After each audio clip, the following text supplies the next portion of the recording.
देखिए कक्षा 12 के सभी छात्र एवं छात्राएं ध्यान दें।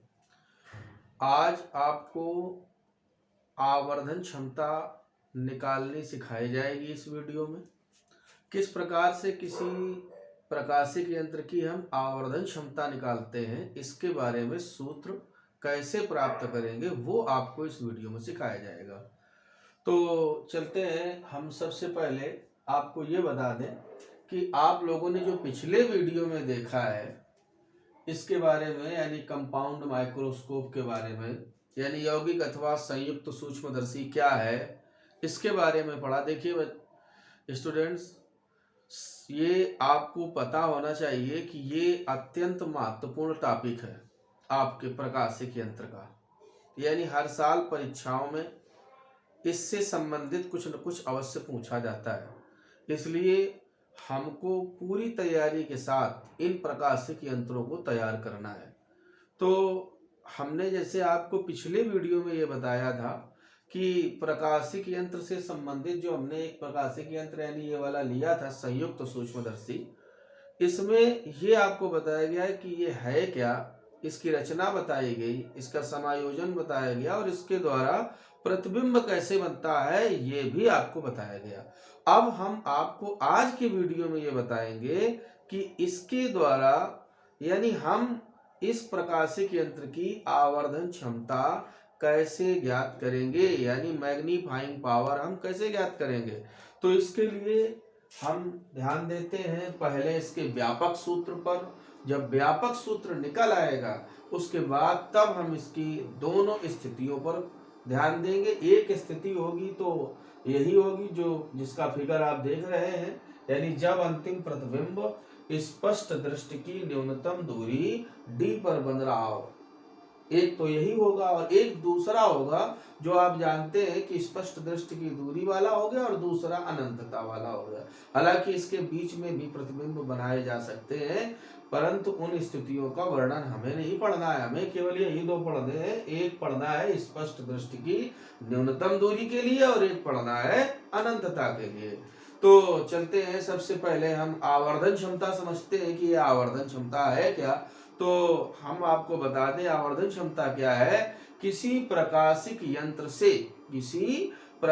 यंत्र से बने प्रतिबिंब द्वारा आंख पर बनने वाला दर्शन कोण और बिना प्रकाशिक यंत्र के केवल आंख से देखने पर उस वस्तु को जो हमारी आंख में दर्शन कोण बनता है, इन्हीं के अनुपात को हम कहते हैं, आपको इन्हीं के अनुपात को बोलते हैं उस प्रकाशिक यंत्र की आवर्धन क्षमता। यानी आवर्धन क्षमता की संक्षिप्त परिभाषा क्या है, इस प्रकार से आप लोग बोलेंगे, किसी प्रकाशिक यंत्र द्वारा बने प्रतिबिंब से आंख में बनने वाले दर्शन कोण तथा केवल आंख से देखने पर बनने वाले दर्शन कोण के अनुपात को उस प्रकाशिक यंत्र की आवर्धन क्षमता कहते हैं। ध्यान रखना। तो आवर्धन क्षमता हम किस प्रकार से अपनी बताएंगे वो हमने सीखा। अब हम ये देखते हैं, जैसे ये प्रकाशिक यंत्र है, इस प्रकाशिक यंत्र द्वारा जो आंख में दर्शन कोण बन रहा है वो क्या है, बीटा। और केवल अगर इस वस्तु AB पर ध्यान दिया जाए तो इसके द्वारा यदि आंख में कोई कोण बनेगा और हम इसको यहां से ऐसे इसको अल्फा मान लें, क्या मान लें, अल्फा, इस प्रकार से। तो परिभाषा के अनुसार आवर्धन क्षमता m बराबर क्या हो जाएगा, m बराबर हो जाएगा बीटा अपान अल्फा। m बराबर बीटा अपान अल्फा, यानी प्रकाशिक यंत्र से बने प्रतिबिंब द्वारा आंख पर बनने वाला दर्शन कोण तथा बिना प्रकाशिक यंत्र के केवल वस्तु को आंख द्वारा देखने पर बने दर्शन कोण के अनुपात को ही हम आवर्धन क्षमता कहते हैं। अब m बराबर जब बीटा अपान अल्फा हमको पता चल गया और हम जानते हैं कि ये वस्तु कैसी है, अत्यंत छोटी है, तो इसके द्वारा जो बनने वाले कोण होंगे वो भी क्या होंगे, अत्यंत सूक्ष्म होंगे। इसलिए हम लोग अल्फा बराबर क्या मान लेते हैं, tan अल्फा, और बीटा बराबर क्या मान लेते हैं, tan बीटा। अब ध्यान दीजिए, जब हम अल्फा बराबर tan अल्फा मान लेंगे तो अब आप जानते हो इस त्रिभुज में, ध्यान दीजिए त्रिभुज EAB में अगर हम tan अल्फा बोले तो कोण के सामने वाली भुजा को आप लंब कहते हैं और ये क्या हो जाएगा आधार। तो tan अल्फा बराबर हो जाएगा AB अपान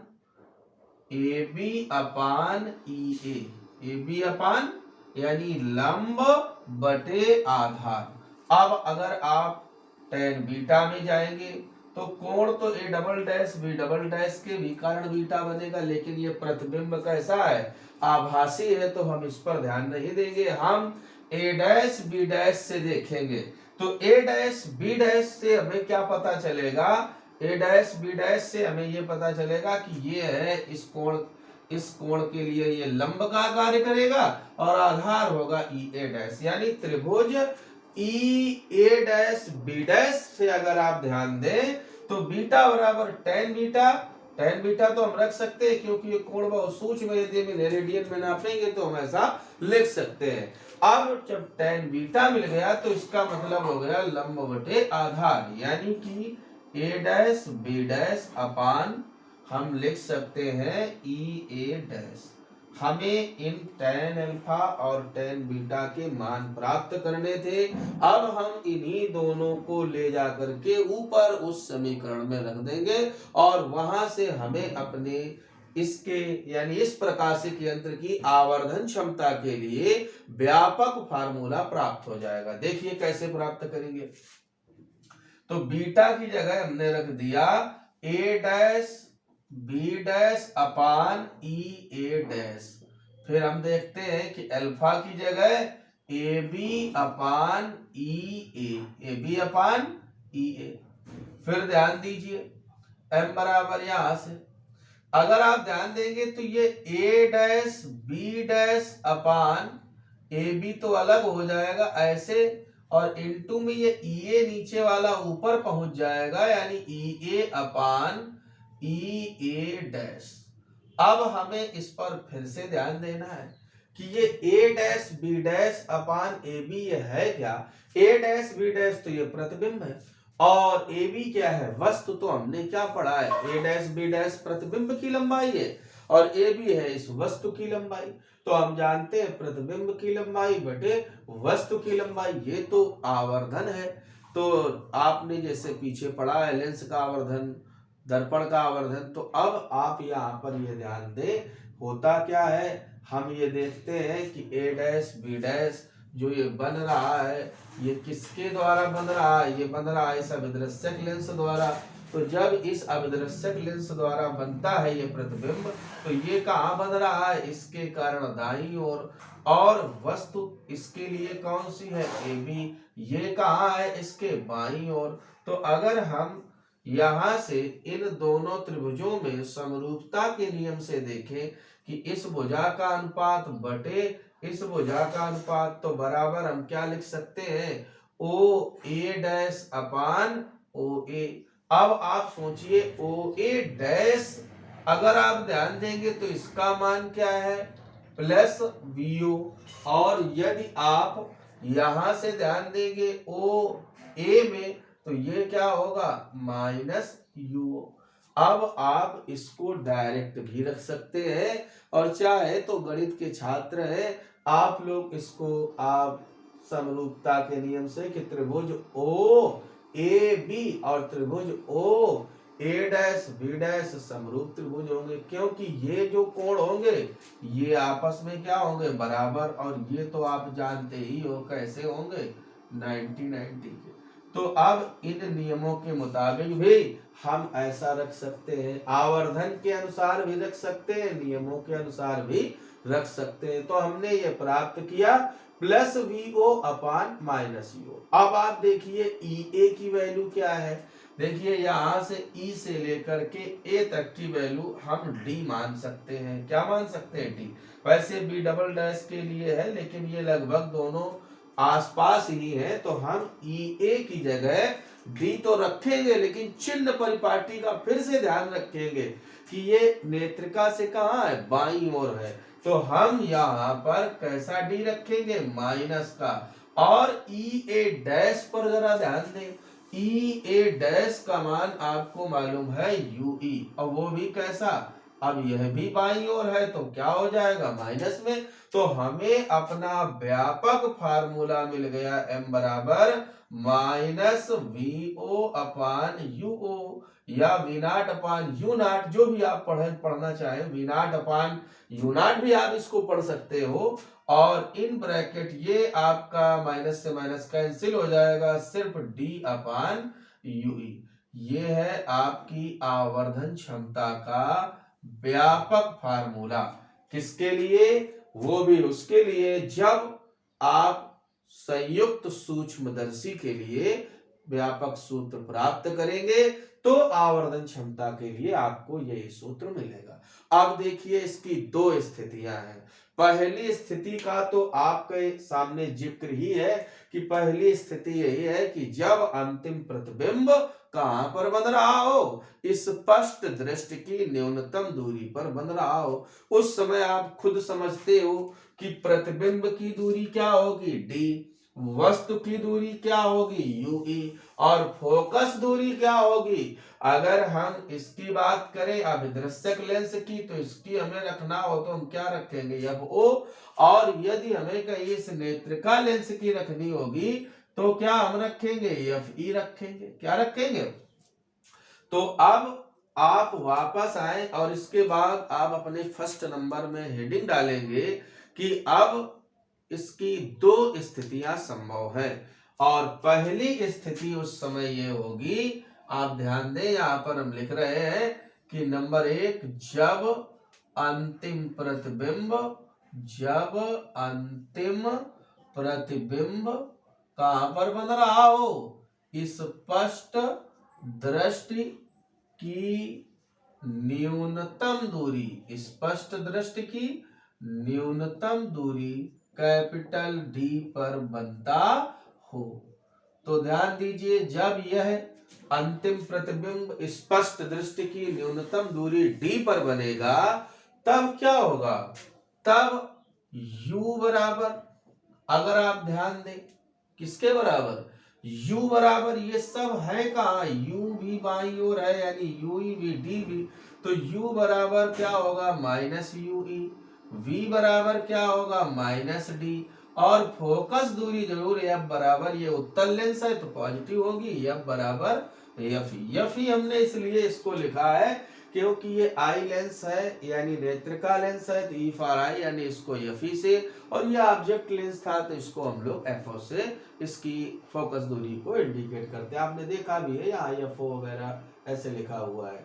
और ये था फोकस पॉइंट, इसलिए कैपिटल लेटर से, और ये है आपके लिए क्या, फोकल लेंथ, तो हम इसको स्मॉल लेटर से ही इंडिकेट करेंगे।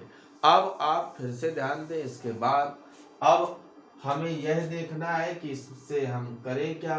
तो हमें इसमें लेंस का फार्मूला लगाना पड़ेगा, और हमें अंत में जाकर के ये जो d अपान यू ई है इसका मान प्राप्त करना है। और जब हम यहाँ पर इसका मान रखेंगे आकर के, तभी हमें आवर्धन क्षमता का सूत्र प्राप्त होगा।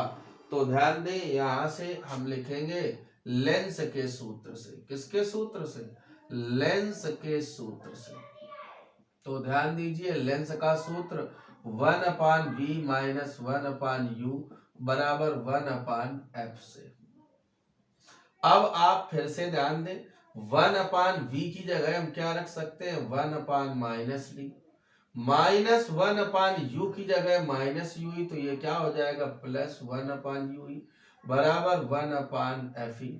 या आप यही से इसका पक्षांतर कर देंगे तो 1 अपान यू ई बराबर 1 अपान डी उधर चला जाएगा, प्लस 1 अपान एफ ई।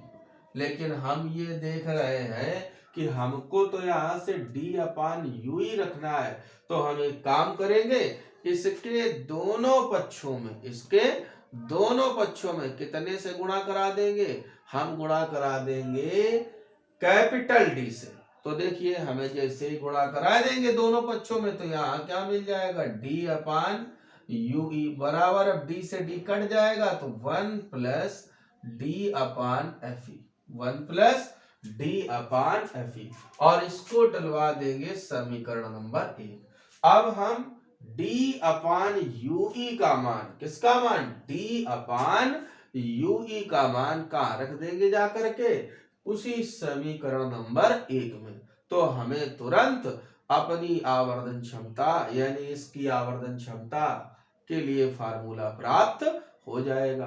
तो ध्यान दीजिए कैसे निकलेगा इसके लिए फार्मूला, तो इसलिए आवर्धन क्षमता m बराबर माइनस वीओ अपान यूओ तो रहेगा, और जहां d अपान यू ई है वहां पर 1 plus D upon F E. ऐसे हमें अपना सूत्र प्राप्त हो जाएगा। ये है आपके लिए आवर्धन क्षमता का उस समय का फार्मूला जब अंतिम प्रतिबिंब कहां पर बन रहा हो, इस स्पष्ट दृष्टि की न्यूनतम दूरी पर बन रहा हो। और ध्यान दीजिए इसमें आपको एक बात और भी ध्यान देनी है कि हम यदि इसमें ये देखें कि इस समय इस सूक्ष्मदर्शी की हमारी लंबाई क्या होगी, इस सूक्ष्मदर्शी की लंबाई, तो लंबाई के लिए हमेशा हम लोग इन लेंसों के बीच की दूरी को देखते हैं, वही सूक्ष्मदर्शी की लंबाई या पाइप की लंबाई कही जाती है। तो इसका भी विशेष ध्यान रखें। तो अब आप सोचिए इन लेंसों के बीच की दूरी इस समय क्या है। अगर आप O से A' तक की देखेंगे तो इसको हमने क्या माना था, VO, और ये आप क्या देख रहे हो, UE। तो अगर हम आपसे ये कहें कि इस समय इसकी सूक्ष्मदर्शी की लंबाई क्या होगी या इसके पाइप की लंबाई क्या होगी, तो आप इन दूरियों को जोड़ दें, यानी ये VO और ये प्लस UE। तो इस समय सूक्ष्मदर्शी की लंबाई L बराबर mod of VO plus mod of UE। क्योंकि दूरी कभी ऋणात्मक रखी नहीं जाती, इसलिए यह आपको ध्यान देना है कि इसमें कहीं भी भले ही यह बाईं ओर हो या किसी भी ओर हो, हमें दूरी जब रखना होगा तो हम प्लस में ही रखेंगे। इसीलिए हमने इसमें मॉड के चिन्ह का प्रयोग किया है। तो देखिए सभी स्टूडेंट्स ध्यान दें, अभी आपने जो ये चित्र देखा और ये जो स्थितियां देखी, ये सारी उस समय की थी जब हमारा अंतिम प्रतिबिंब स्पष्ट दृष्टि की न्यूनतम दूरी d पर बनता है। अब हम आपको जस्ट इसके अगले वीडियो में ये दिखाएंगे कि जब अंतिम प्रतिबिंब कहां पर बनेगा, अनंतता पर, उस समय हमें आवर्धन क्षमता किस प्रकार से प्राप्त होगी और उसके फार्मूले हम कैसे प्राप्त करेंगे। तो ये हम आपको अगले वीडियो में बताएंगे। तब तक आप लोग इस पार्ट को अपने फेयर कॉपी में अच्छी तरह से तैयार करें, क्योंकि इसे आप लोगों को आने वाली परीक्षाओं के लिए भी तैयार करना है। इसे विधिवत आप लोग याद रखें। धन्यवाद।